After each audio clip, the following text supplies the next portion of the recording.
So I was recently thinking about how some people choose to take risks and others don't. And I recalled the phrase driving into work this morning on a bright spring day in Columbus, Ohio.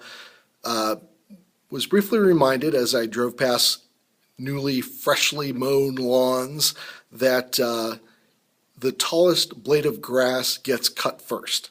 And I've heard people use that as an excuse not to stand out at work or not stand out in their field or just not take risks.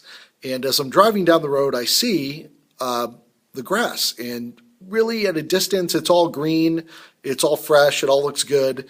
You really can't tell at that distance which is taller and which is shorter.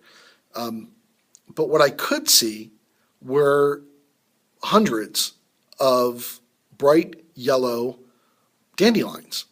And the dandelions seem to promulgate any place.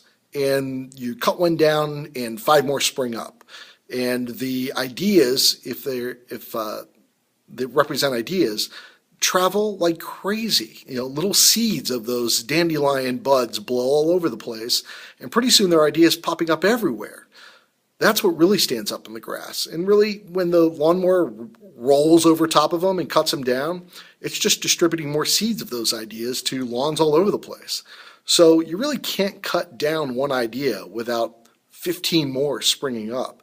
So instead of thinking of yourself as a blade of grass that if you stand too tall, you're going to get cut down, think of yourself as the dandelion. Small, mighty, very bright and colorful, and your ideas travel faster, further, and with more power and rise up with more people backing you than if you just stood there as the tallest blade of grass.